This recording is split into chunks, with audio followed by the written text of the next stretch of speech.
Ma la yudraku kulluh la yutraku kulluh. Yang tak bisa dicapai secara keseluruhan bukan berarti ditinggalkan secara keseluruhan. Hanya karena sistem sekarang tidak bisa menerapkan sistem pada masa Nabi seperti pada masa Nabi, bukan berarti menganggap sistem saat sekarang itu tawud, kafir, bid'ah dan sebagainya, sehingga harus dilenyapkan kayak orang HTI mau membatalkan Pancasila dan sebagainya. Enggak.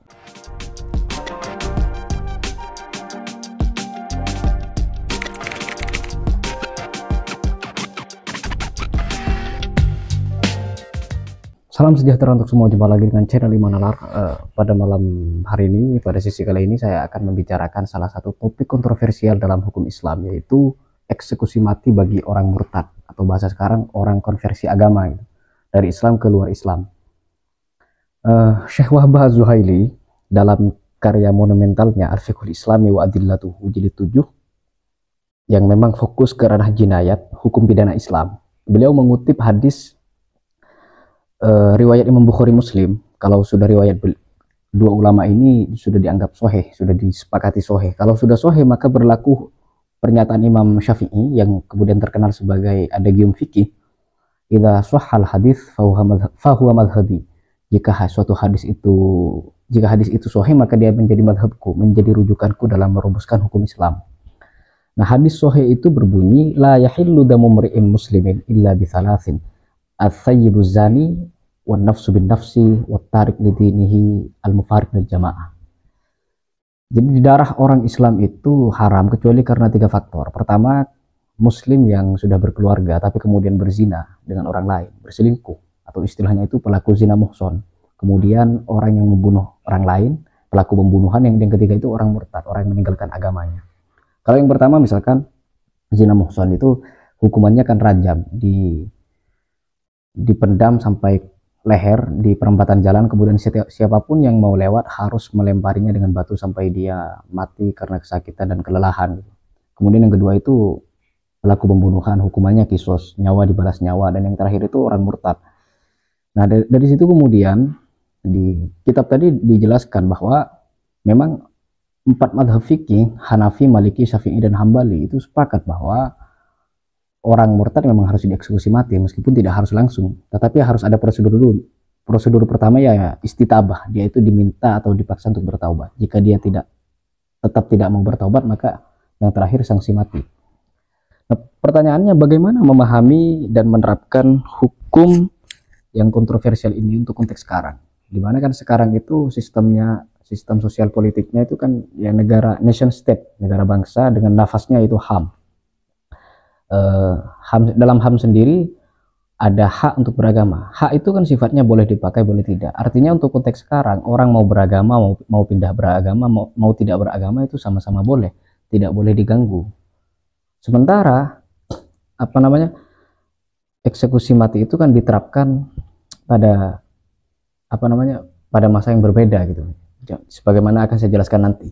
Bagaimana menghadapi kontradiksi ini? Kontradiksi antara hukum yang sudah menjadi ijma dalam Islam, sudah menjadi kesepakatan ulama. Kalau sudah ijma itu kan kekuatannya itu di bawah Quran, hadis, dan baru yang ketiga itu ijma. Nah, berhadapan dengan kontradiksi ini, setidaknya ada dua pendekatan umum dalam pemikiran Islam kontemporer.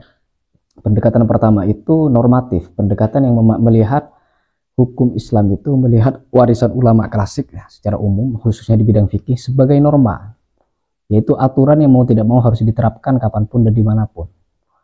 Nah, untuk pendekatan normatif misalkan, dalam usul fikih selaku metodologi primadona pendekatan normatif, di situ disebutkan ada 2 macam hukum. Ini 2 macam hukum ini bisa dilacak misalkan dalam kitab As-Sulam fi Usulil Fiqh karya Syekh Abdul Hamid Hakim.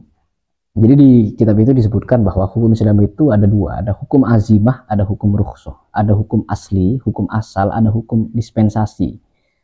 Orang makan bangkai itu hukumnya haram, hukum aslinya, hukum azimahnya haram, tapi dalam keadaan terdesak itu menjadi boleh, menjadi hukum rukhsah, hukum dispensasi. Jadi kalau menggunakan pendekatan usul fikih, eksekusi mati bagi orang murtad nggak apa-apa, nggak diterapkan untuk sekarang, karena memang situasi politiknya nggak memungkinkan. Kita hidup di era nation state, HAM sudah menjadi kekuatan baru, sehingga justru memaksakan hukum ini malah akan menimbulkan kekacauan yang lebih besar. Di situ berlaku banyak sekali kaidah fikih, misalkan yuhammalud dararul khassu lidaf'id dararil ammi. Kemadharatan yang khusus boleh dilakukan dalam rangka menangkal kemadharatan yang umum. Mengabaikan hukum eksekusi mati itu juga madharat, karena mengabaikan salah satu hukum qat'i, hukum apa ya? Membatalkan salah satu hukum yang sudah kokoh dalam Islam. Itu juga madharat. Tapi masalahnya kalau itu dipaksakan diterapkan akan timbul kemadharatan yang lebih umum, yaitu kekacauan politik minimal di Indonesia bahkan tingkat dunia. Nah, secara umum sih pendekatan normatif seperti itu memandangnya. Tetapi dalam keadaan dispensasi seperti itu, pendekatan normatif masih meyakini bahwa eksekusi mati bagi orang murtad itu tetap wajib, meskipun untuk konteks sekarang ditunda dulu, menunggu situasi dan kondisi yang memungkinkan. Misalkan nanti kalau di negara khilafah dan sebagainya gitu. Jadi masih ada keyakinan bahwa hukum itu masih benar, cuma belum saatnya diterapkan. Nah, secara umum begitu pendekatan normatif dalam memandangnya. Kemudian yang kedua itu pendekatan historis yang lebih melihat konteks lahirnya sabda Nabi, bahkan ayat Quran dan sebagainya gitu. Jadi kalau menggunakan pendekatan historis, misalkan kita lacak dalam bukunya Ahmad Baso, Civil Society versus Masyarakat Madani, Arkeologi Pemikiran Civil Society dalam Islam Indonesia, di situ disebutkan bahwa saat Nabi ada yang menyebarkan Islam, terutama di Madinah, di situ Nabi bukan hanya mengajarkan meletakkan asas agama Islam, tapi juga membangun solidaritas dan soliditas sosial. Kenapa?